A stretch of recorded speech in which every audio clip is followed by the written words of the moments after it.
Bonsoir à tous. Dans cette émission, on parlera du stade des Bimpe, Mbibédo, lors de cette rencontre amicale opposant donc le Mali à la Côte d'Ivoire. On parlera aussi de cet arrêté interministériel sur le plafonnement de plusieurs types de riz en Côte d'Ivoire. Merci de rester avec nous. D'autres sujets seront débattus dans cette émission. Merci de rester avec nous sur Live TV, la télé sans filtre. Bienvenue.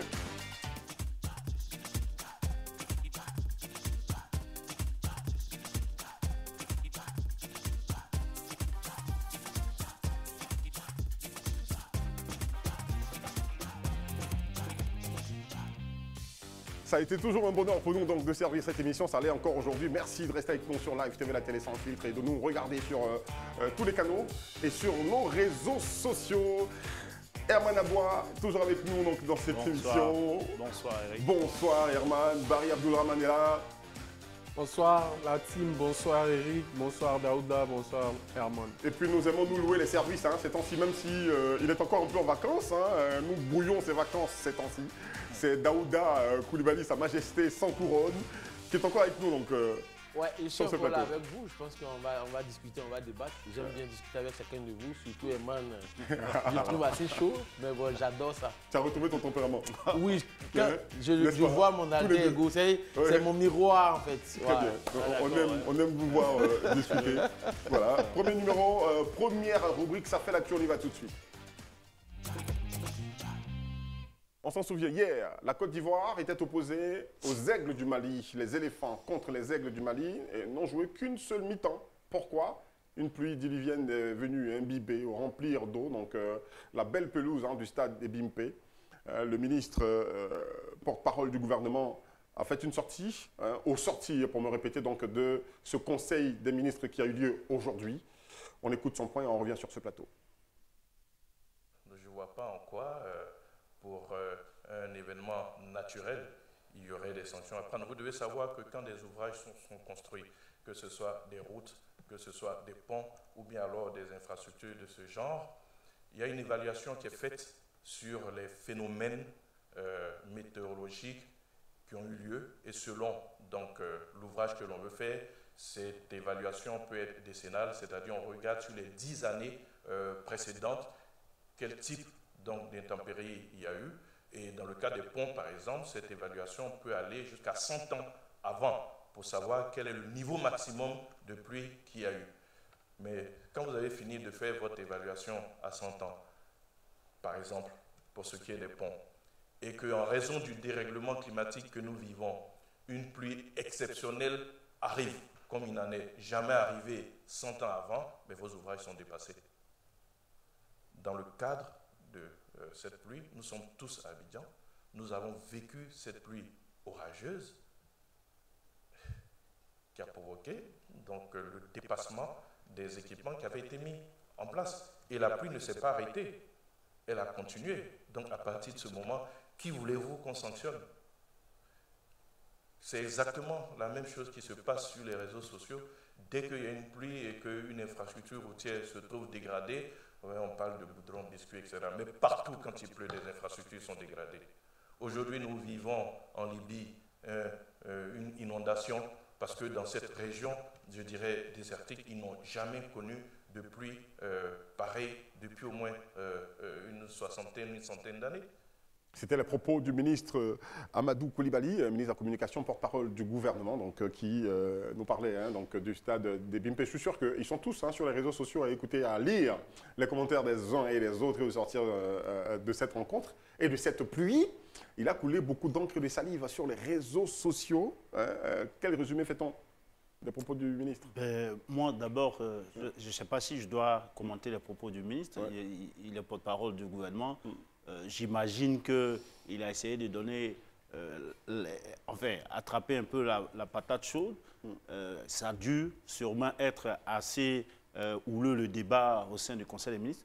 Mais, donc, au-delà de ça, moi je dirais que le minimum que les Ivoiriens, certainement avec moi, attendaient à la sortie de ce Conseil des ministres, c'est de voir que les deux premiers responsables, dans un pays normal, je ne dis pas que le pays n'est pas normal, notre pays est normal, mais il faut, face à cette situation, il faut simplement que le ministre en charge des sports, le directeur général en charge de l'Office national des sports, qui sont les premiers responsables de façon morale.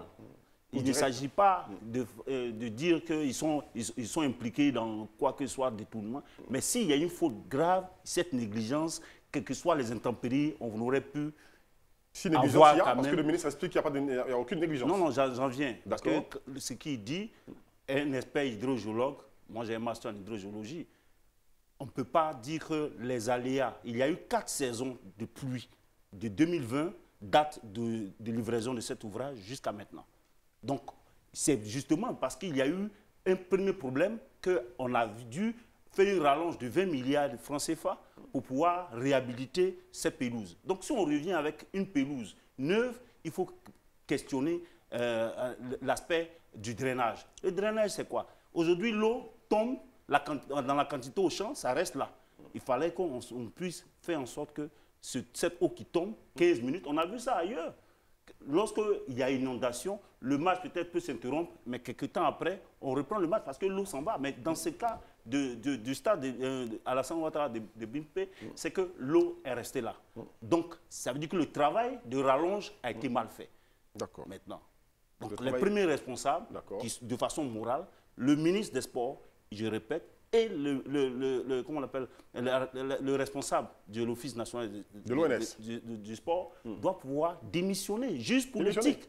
Juste pour l'éthique. Jusque-là. Si on n'arrive pas à avoir ça, il faut quand même on sache que les Ivoiriens attendent que... Enfin, est-ce que démissionner, c'est la solution? Est-ce que démissionner, c'est la solution? Herman perd ses mots parce qu'il est un peu dépassé par la situation du stade de Bimpe. Démissionner, c'est d'abord un engagement personnel. Comme il le souligne, le ministre peut juger un travail qu'on lui a confié. S'il n'est pas bien exécuté, ça n'engage que lui, il peut démissionner. Mais au-delà de ça, il aurait été plus intéressant de situer les responsabilités. Et dans certains pays, quand il y a des problèmes comme ça, généralement, il y a des excuses publiques de certains gouvernements. Au Japon, j'ai vu un reportage où il y avait une coupure d'électricité, mais le ministre de l'Énergie et le responsable de l'agence japonaise de l'électricité ont fait un geste symbolique de pardon auprès de la population. Mais je veux dire qu'au-delà la pluie, c'est un phénomène naturel. Pour les passionnés de foot comme moi, le match d'hier, quand j'ai vu la pelouse, je me suis rappelé de la désillusion de la Juventus de Turin en 2001, lors de la dernière journée de Serie A où il pleuvait des trombes, mais l'arbitre, M. Colina, a maintenu le match et la Juve avait perdu le match et le titre de Serie A à l'époque. Je te reprends pour dire que c'est loin derrière, où les infrastructures n'étaient pas si modernisées que ça. À l'époque, le stade sur lequel on a joué, c'était un stade moderne. Et plus récemment, en 2012, entre la Suède et puis l'Ukraine, à l'Euro 2012 en Ukraine, il y avait eu des trombes d'eau. On avait arrêté. Mais le système de drainage, parce que ce qu'Herman pose, c'est légitime en fait. Le système de drainage doit absorber l'eau. Mais là, quand on voit sur les photos, on voit des matelas pour drainer l'eau. C'est quand même la Côte d'Ivoire, c'est un pays d'une envergure. Non, ça, non, ce qu'on a vu là, c'est pas ce qui a été prévu par l'ONS ou par le ministère. Ce qu'on a vu, les matelas qu'on a vus, c'est des recours immédiats que les ont essayé de trouver pour... immédiats, mais ça veut dire qu'on n'a pas prévu. La Sodexam a prévenu depuis le mois de mai-juin qu'il y aurait des orages à Abidjan, de grosses pluies. Donc, dans ce cas, c'est l'organisation interne au niveau du stade qui devait prévoir qu'en cas de difficulté, là, il faut actionner le système de drainage. Au bout de 15 minutes, c'était géré. Je crois qu'il y a eu un match à Boaké où les éléphants ont joué. Il y a eu la pluie, mais on a joué. Ça veut dire que là, l'essai, parce que ça, je prends ça comme un essai. C'est un essai, c'est un test à tous les niveaux. À toute chose, malheur est bon, parce que imaginez-vous une seule fois que c'était le match d'ouverture de la CAN. Qu'est-ce que ça aurait été comme honte nationale? D'accord. D'accord. Je pense que moi, hier, comme tous les Ivoiriens, on a tous regardé ce match. J'ai eu honte. J'ai souffert dans ma chair. Déjà, quand je voyais nos frères maliens se moquer de nous, les frères camerounais se moquer de nous. Ils sont passés à côté d'une débâcle, on les a pas battus, donc du coup, non. Ils devraient s'en contenter. Peut-être. C'est de bonne guerre. J'avoue que cette situation a soulevé beaucoup d'émotions. Sincèrement, ça a créé beaucoup d'émotions. Mais au-delà de l'émotion qui est passée hier, il faut avoir la tête froide et la tête sur les épaules pour analyser les choses avec beaucoup de froideur. Comme vous l'avez dit tout à l'heure, c'était un match test. Et tu l'as dit, le mot est lâché à quelque chose. malheur est bon. Nous sommes à plus d'une centaine de jours de la CAN. Mais Donc à quelques centaines. À quelques Parce centaines que de quand on jours. dit plus d'une, on a l'impression que c'est énorme. Non, C'est tout juste à côté. Voilà. 3 mois. C'est 3 mois de la CAN. Et donc, techniquement, imaginez-vous un temps soit peu. Je pense très bien que quand le stade a été rénové et autres, la direction même de la CAF qui organise cette compétition est venue à faire une conférence de presse en grande pompe à l'Hôtel Ivoire où ils ont dit que ce stade respectait les normes internationales, au niveau international et autres. Donc, si eux, en tant qu'experts, ont dit que c'est bon, finalement, Dieu merci, on a fait ce match test avec le Mali. La pluie est arrivée, le match a arrêté. On n'oublie pas que quand on fait ce genre de match test, ce n'est pas seulement pour regarder la pelouse, mais c'est aussi pour regarder la sécurité de près de 60 000 personnes qui vont aller dans ce stade. C'est aussi pour regarder la circulation et autres. Donc finalement, je pense que l'État ivoirien, le COCAN et le ministère des Sports ont pu constater par ce match test-là qu'il y a des limites, il y a des défaillances. Je dirais, je n'ai pas envie de dire ça, mais Dieu merci, c'est arrivé. Au moins, on a le temps de... Dieu merci, ça arrive maintenant. Ça arrive maintenant. On a le temps de recadrer les choses, de mettre les choses dans un ordre. Je comprends très bien, mon frère, man, j'ai eu la souffrance que tu avais hier, je l'ai eu. Mais après, je veux dire, il faut prendre du recul, il faut rester froid, il faut rester factuel. Je vous donne un argument qui va vous permettre de développer encore un peu. C'est l'entraîneur, donc Jean-Louis Gasset, il dit, je cite, au niveau du terrain, on a connu à Bouaké un orage avant de s'entraîner à tel point qu'on pensait ne pas pouvoir le faire tellement qu'il y avait de l'eau. Et une demi-heure après, le terrain était de nouveau praticable parce qu'il avait été bien drainé. Voilà. Mais l'entraîneur, il constate que, quand tout à l'heure on évoquait la question du drainage, parce qu'on ne peut pas refaire une pelouse et venir aujourd'hui dire qu'à 100 jours, à plus ou moins 100 jours de la CAN, de l'ouverture de la CAN, que c'était un match test. Je suis désolé. Si on est arrivé à repenser à la réfection de la pelouse, c'est qu'il y a eu problème. Il ne faudrait pas qu'on oublie qu'on a vu ce problème-là après un match avec le Cameroun. Contre le Cameroun, oui, effectivement. Voilà. Donc, quand on arrive là, si on adresse le problème de la pelouse, on adresse complètement le problème de la pelouse. On ne vient pas à 100 jours pour faire un test. L'ouvrage, lorsque le ministre s'est présenté devant le Sénat, il a défendu pour défendre les 20 milliards qu'on devait lui accorder pour la pelouse. C'était pour dire qu'il n'aura plus de problème. Donc, les ingénieurs, ceux qui devaient travailler là-dessus, ont dû certainement, devaient penser à tout au système de drainage. Au système de drainage. Ça n'a pas été fait. Mais je vais vous dire, Sparfel, qui est l'entreprise qui a fait la pelouse. Mais je vous donne des chiffres des prix des coûts de pelouse en Europe que cette même entreprise-là a eu à faire ailleurs. Je prends par exemple ici, Sparfel a refait la pelouse du stade brestois pour 1,2 million d'euros, soit 787 millions de francs CFA. On est loin de 20 milliards. Je prends encore un autre chiffre que je vais vous donner. Le stade de Vannes pour 1,4 million d'euros, soit 919 millions de francs CFA. Mais les gens vont dire que non, ce n'est pas la même envergure que le stade de Bimpe. Mais les terrains des stades là, c'est généralement les terrains homologués ont les mêmes dimensions. Que ce soit à Papécou, que ce soit à Paris non, ou pas forcément. Je dis que les stades homologués pour ces genres de compétition. Le stade, le terrain de Bimpe, je ne parle pas du stade. Tu vois l'édifice qui est beau, mais le stade, c'est des dimensions que ça respecte. Pour jouer une CAN, c'est dans donc c'est pour dire que quoi, les 20 milliards, aujourd'hui, on peut s'imaginer que ça devait pouvoir tout couvrir.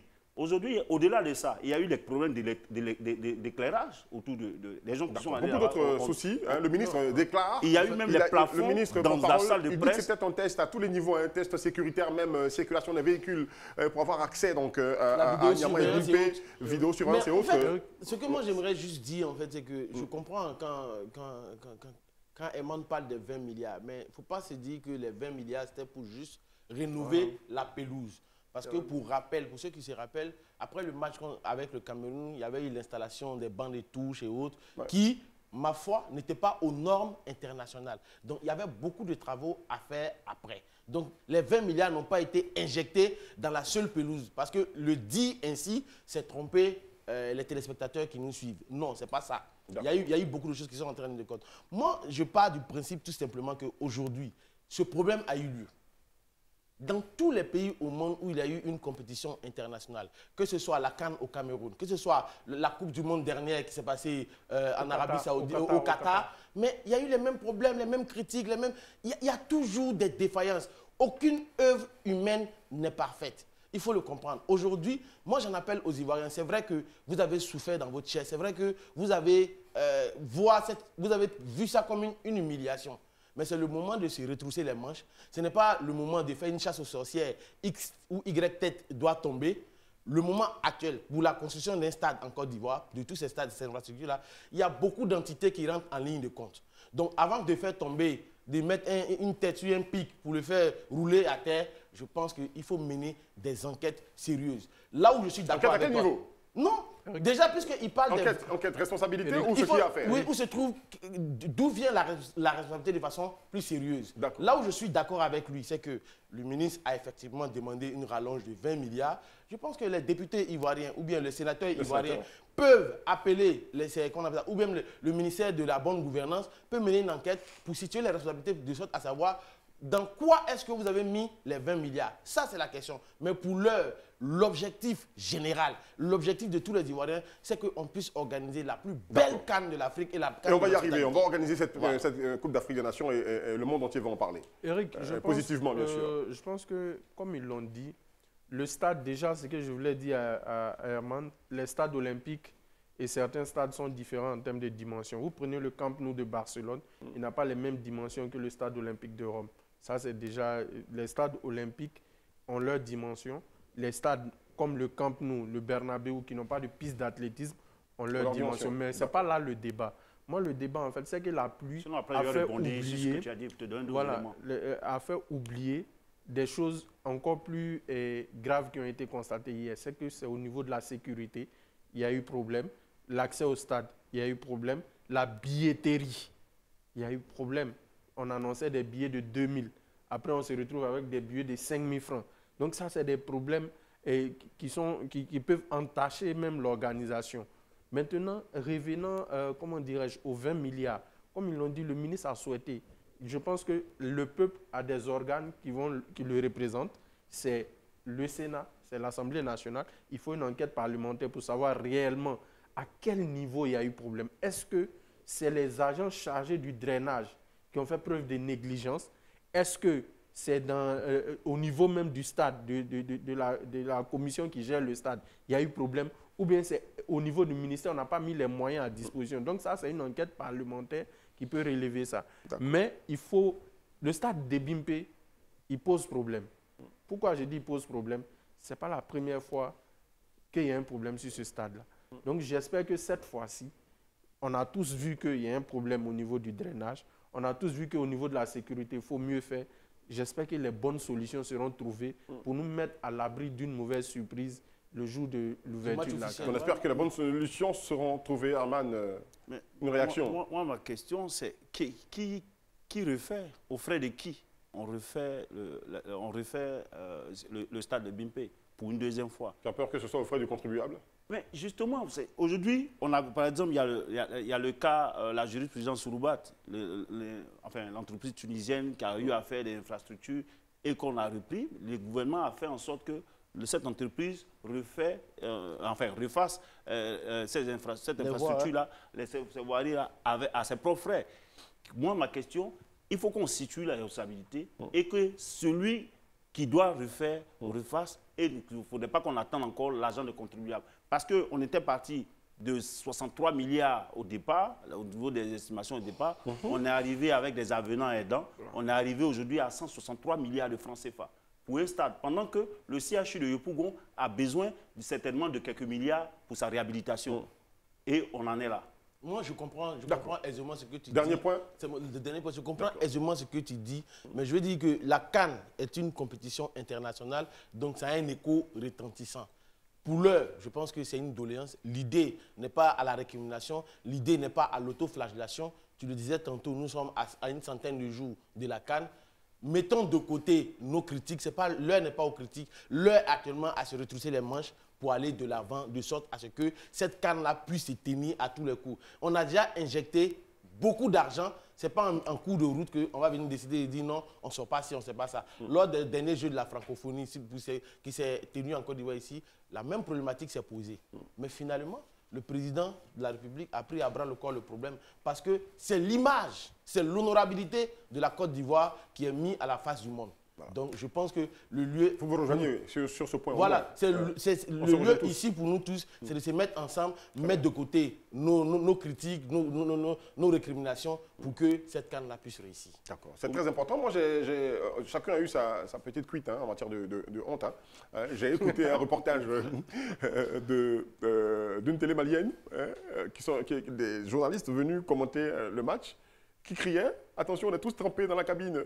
Bon, et ça avec des rires, des rires qui semblaient assez moqueurs. Et moi, je répète encore que vous êtes passé à côté d'une cuite.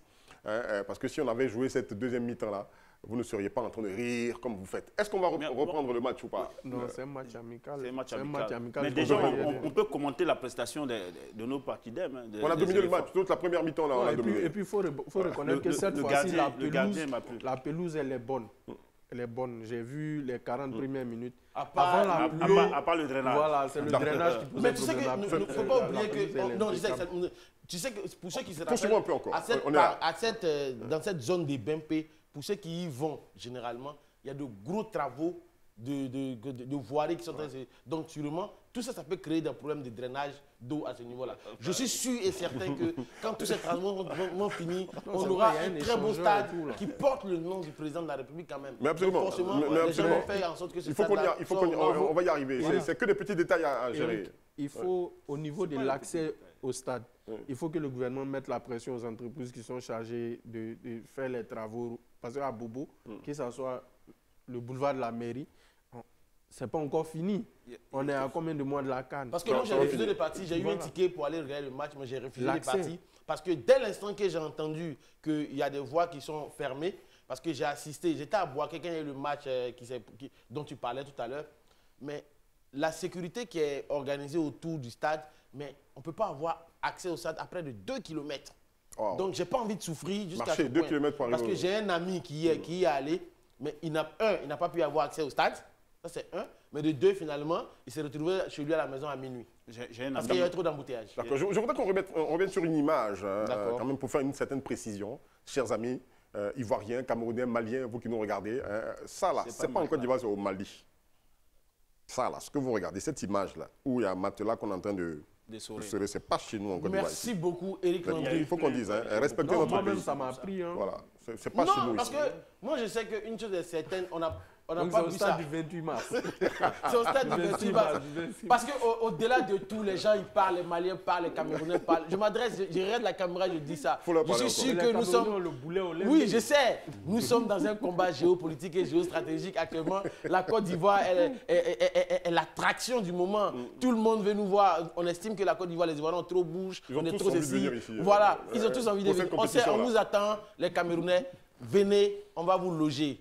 Chers frères maliens, vous êtes nos frères, venez, on va vous loger. Vous allez assister à la plus belle CAN, la CAN de l'hospitalité ivoirienne. Ouais, j'ai vu l'image, ils ont accroché un stade sur un avion qui vient. Genre, ils nous passent leur stade, les Camerounais. Vous êtes passés à côté de l'élimination.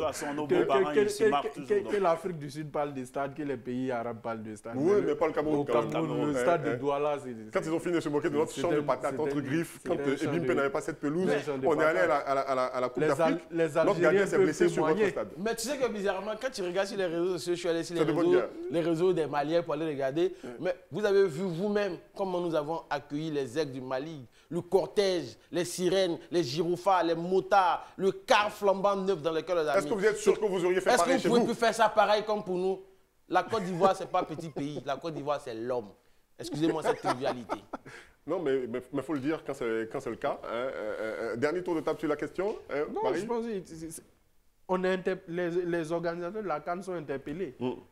Ce problème-là, il faut le prendre à bras le corps. Il faut que tout soit en ordre avant le lancement de la CAN. Et ça, ce n'est pas les conjugaisons ou les verbes, c'est le travail. Il faut se mettre au travail. Il faut comment dirais-je, s'il faut même prendre des clubs nationaux pour tester les matchs à huis clos là-bas, pour voir si réellement ça va, c'est possible. Bah, je pensais ça, qu'on aurait pu jouer au championnat, quand même dessus. Un match de championnat. Voilà. Ça aurait été Pourquoi moins on l'a pas fait? retentissant d'ailleurs parce que à la Non, télé, mais je l'équipe comprends nationale, ce que à la tu fin. dis, Barry, mais à la vérité, puisque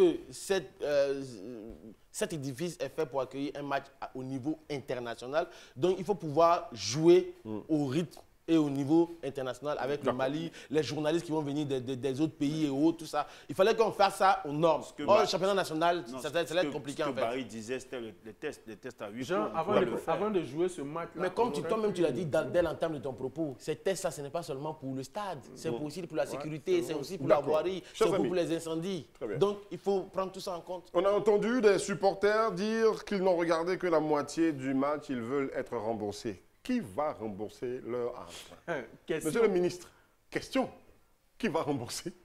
J'ai payé pour aller regarder un Il y en match, a j'ai même payé qui 5 n'ont 000, pas pu 25 000, avoir accès au 45 000, stade. 100 000 pour d'autres. J'ai regardé la moitié. répondra- Donnez mes 50 000. On leur Qui va répond- rembourser? Non, on leur répondra que on n'a pas prévu qu'il pleuve. C'est des aléas climatiques. Non, je n'ai pas ça posé fait la partie question. des aléas Je n'ai pas posé la question pour faire parler. Non, j'ai juste répondu. Je me suis mis dans la peau du Est-ce que la porte-voix du pluie peut nous gouvernement. rembourser Pour une la fois. moitié de ce qu'on a payé pour regarder ce match? On a posé la question au ministre. On espère qu'il va nous répondre. On se retrouve dans un instant. Restez avec nous. On est très heureux de se retrouver à nouveau sur ce plateau. Bonsoir à ceux qui nous prennent en marche. Merci de rester avec nous. Et puis je voudrais saluer toute la communauté sur les réseaux sociaux. Vous avez été nombreux à commenter la première partie de cette émission. Vous avez bien fait. On va y retourner après donc, pour vous lancer des salutations jusqu'à la fin de cette émission. Merci de rester avec nous. Le plateau, il est toujours là. C'est le même tableau qui est dressé depuis le début. Allons tout de suite avec l'info du jour. Et l'info du jour concerne le plafonnement donc, des prix du riz du type de riz, mesure émanant d'un arrêté interministériel daté du lundi 11 septembre 2023, une initiative qui s'inscrit donc dans le cadre du projet gouvernemental visant à lutter contre la hausse des coûts de la vie et à plafonner les prix des produits agricoles à forte consommation. Est-ce que le plafonnement donc, des prix de ce type de riz vient répondre aux souhaits des populations et des consommateurs? Daouda. Oui, je pense que déjà, avant-hier, on parlait, lorsque on débattait ici encore, je parlais du plafonnement du riz. Et c'est tout à fait normal qu'aujourd'hui, le gouvernement ivoirien, qui, dans son programme social du gouvernement, veut aider les Ivoiriens, les ménages à protéger leur pouvoir d'achat, de subventionner ce riz-là, parce que c'est des denrées de grande consommation. Quand on sait qu'en Côte d'Ivoire, ici, le riz est la céréale la plus consommée par les Ivoiriens. Donc, c'est tout à fait normal qu'aujourd'hui, ils veuillent, comment on appelle ça, subventionner ces produits-là, notamment le riz Angsam, le riz Brisu, US et autres. C'est des riz qui sont beaucoup consommés par les ménages. Donc, c'est une très bonne chose. C'est une très bonne chose. Oui, D'accord. bonne chose. Bon, Eman. de toute façon, lorsqu'on plafonne le riz, c'est le prix, les prix de toutes les denrées, que ce soit le riz et bien d'autres, c'est une bonne chose pour la population. Maintenant, la question, c'est comment est-ce que le contrôle va se faire? Parce que j'ai vu dans le tableau qui a été donné que le prix, par exemple, de la viande, du kilogramme de viande sans os, c'est à 3 000 francs CFA. Mais la dernière fois que j'ai acheté le prix, enfin, j'ai acheté 1 kilogramme de viande à 3 000 francs CFA, je ne sais plus si je m'en rappelle. C'est pour dire qu'il faut que le gouvernement... Il faut surtout te souvenir de quand tu as acheté plus cher. Oui, mais je veux dire, je ne m'en souviens chaque pas. jour, tu achètes plus cher. Ouais, on achète plus cher. Il faut que le gouvernement, lorsqu'il plafonne le riz, puisse faire en sorte que ça soit effectif. Donc le numéro vert, il faut peut-être, s'il y a un numéro vert, je sais qu'il y en a, il faut le communiquer pour que les populations puissent savoir à quoi s'en tenir lorsqu'ils vont vers le détaillant ou bien même les grossistes souvent qui spéculent sur les prix de façon désordonnée. D'accord. Barry. Bon, je pense que c'est déjà une bonne chose que le prix soit plafonné. Maintenant, comme Herman l'a dit, il faut passer au contrôle. Mais le contrôle, il faut contrôler toute la chaîne de distribution, à mon sens. Parce que généralement, ce sont les plus petits commerçants, les détaillants qui subissent les conséquences du contrôle. Les gros distributeurs, on ne les contrôle généralement pas. Ou quand on les contrôle, c'est avec légèreté. Or, c'est eux qui vendent aux demi-grossistes et les demi-grossistes vendent aux détaillants.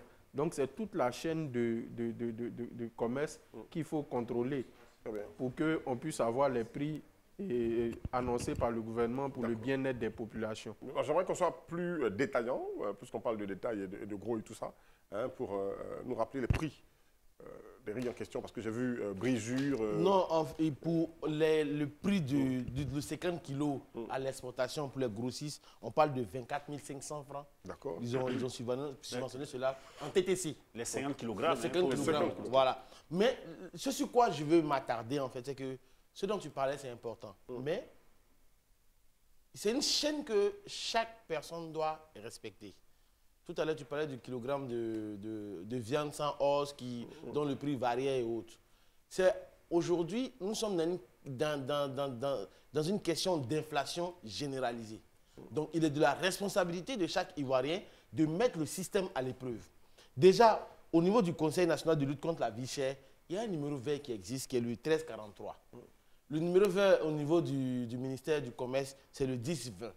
Mais lorsque vous arrivez dans un magasin, dans une surface, ou bien chez un boucher qui va vous vendre la viande plus chère, mais le bon sens, je pense, c'est d'appeler le numéro et de dire « Ah, je suis venu dans telle boutique, le prix le produit à X ou Y prix, voilà ce qui se passe. » Techniquement, eux, ils vont mettre en branle leur brigade mobile qui va venir contrôler sur le terrain. Et finalement, moi, j'ai vu des magasins être fermés pour ça. Parce qu'ils ne respectaient pas les prix affichés. Parce qu'effectivement, pourquoi est-ce que la vie chère continue d'aller de façon galopante? C'est tout simplement parce que, dans un premier temps, je dis ça avec beaucoup de pincettes, sûrement qu'il y a des contrôleurs qui ne font pas bien leur travail, mais il y a aussi le fait que les Ivoiriens n'ont pas la culture de porter plainte, ils n'ont pas cette culture-là de dénoncer sans être dans la délation.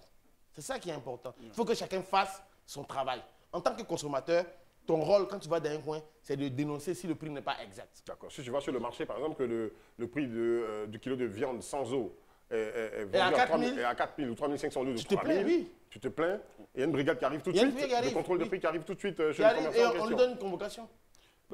Parce que là-dessus, Daouda a tellement raison. Parce que lorsque on attend que le gouvernement réagisse, lorsqu'on constate que les prix ne sont pas à nos poches et que le gouvernement réagisse pour plafonner, il faut que nous-mêmes aussi, on aide le gouvernement à faire ce suivi-là. Et ça, je suis entièrement d'accord avec lui.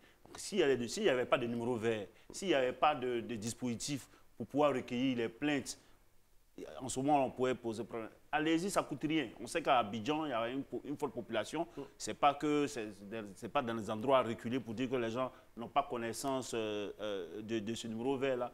Appelez si vous constatez. Parce que si vous laissez faire, les gens piétinent vos droits. Donc, vos droits sont piétinés lorsqu'on vous vend le kilogramme de riz ou bien de tel produit à un prix qui n'est pas le prix que Parce que lorsque le gouvernement plafonne un prix, c'est parce qu'il tient compte des bénéfices que les exportateurs ou bien les producteurs ou bien les revendeurs ou les détaillants même peuvent faire. Donc quand ils fixent, c'est des prix raisonnables pour chacun. Je reviens sur une chose, une information, c'est les types de riz bien choisis. Pourquoi pas toutes les variétés qui ont été identifiées sur les réseaux sociaux, postées, je ne veux pas faire de la publicité, donc je n'en citerai pas. Non, on peut le faire. Je pense que c'est le riz rizière, il y a le riz thaïlandais, le riz... Pourquoi ne sont-ils pas mentionnés? Parce que pourquoi avoir choisi un certain type? Disons les choses clairement. C'est du riz de luxe.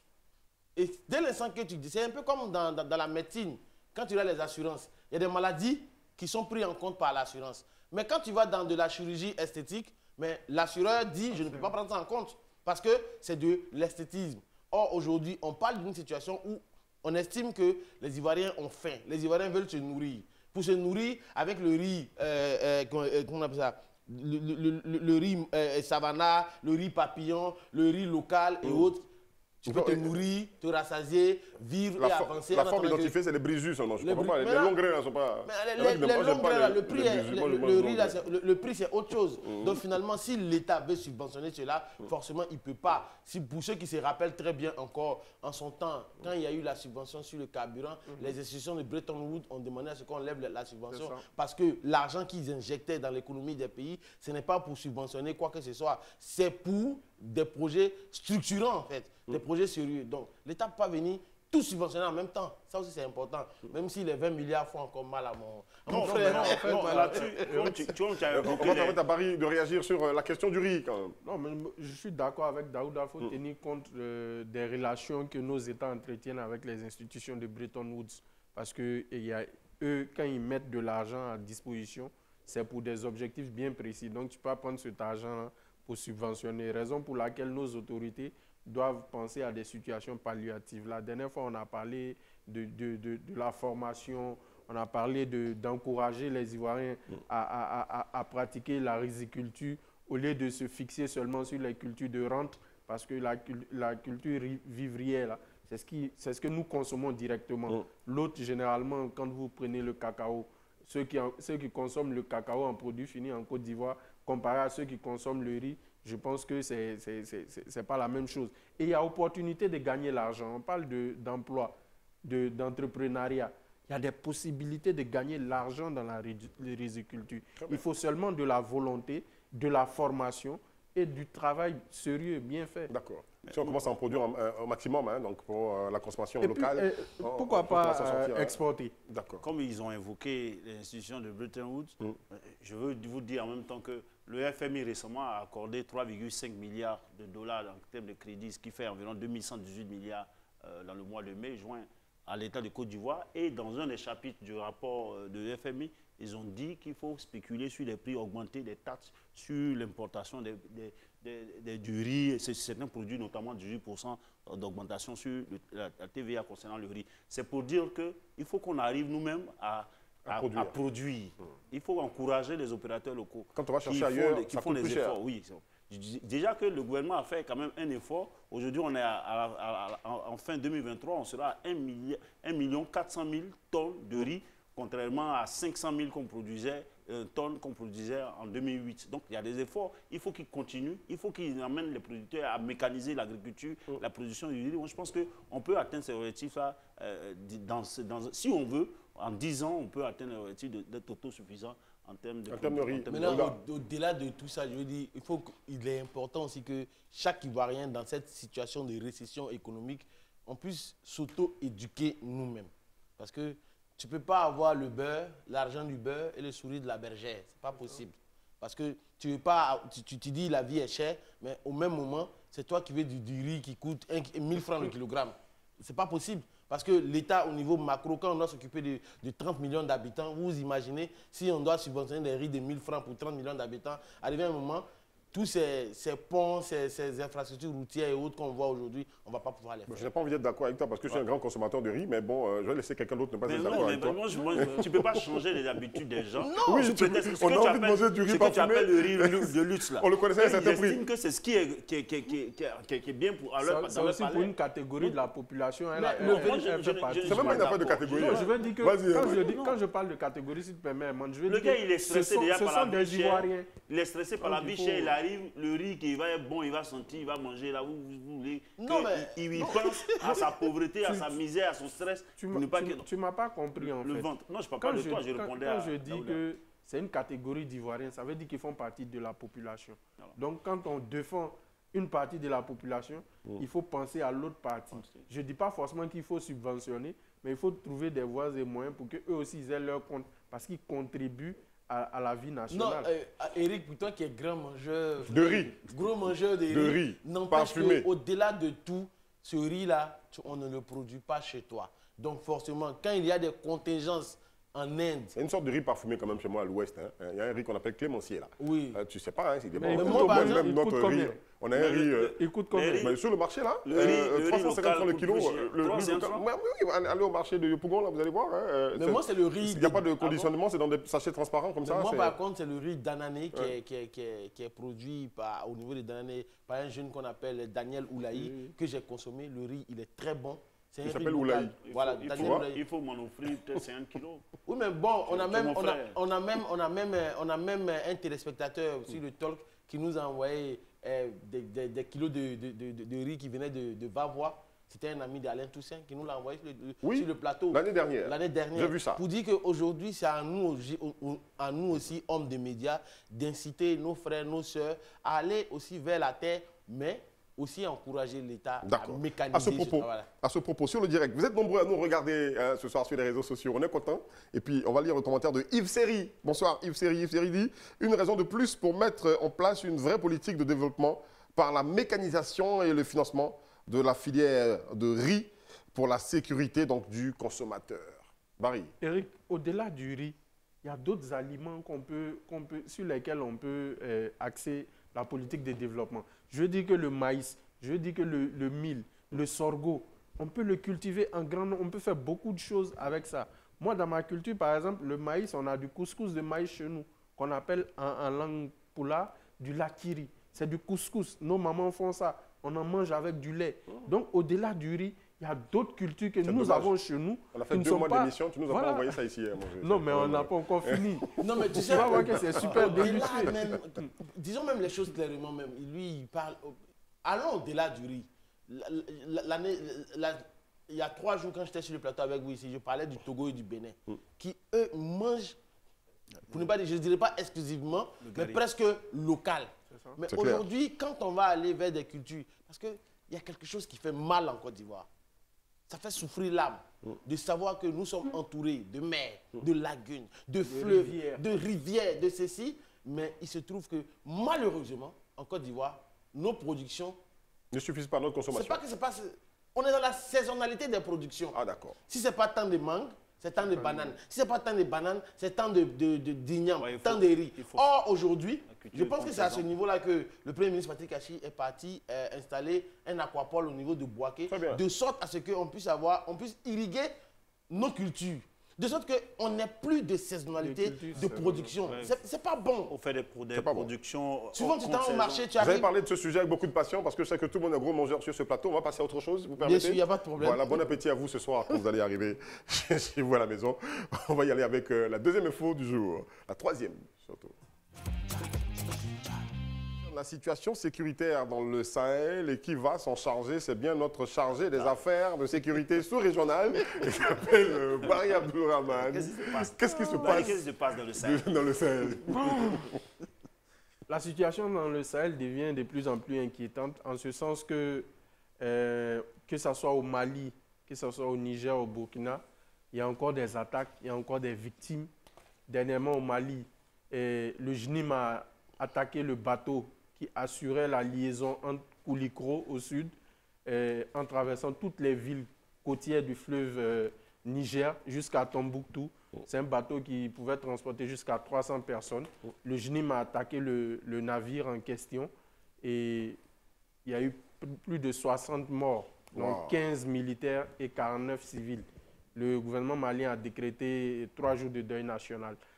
Au Niger, on a vu des tensions entre le Niger et le Bénin, parce qu'auparavant, les 2 gouvernements coopéraient, ils faisaient du partage de renseignements pour mieux canaliser l'attaque terroriste. Parce qu'on parle du Burkina, on parle du Niger, on parle du Mali, mais on oublie que nous, les pays côtiers, là, on n'est plus à l'abri de quoi que ce soit.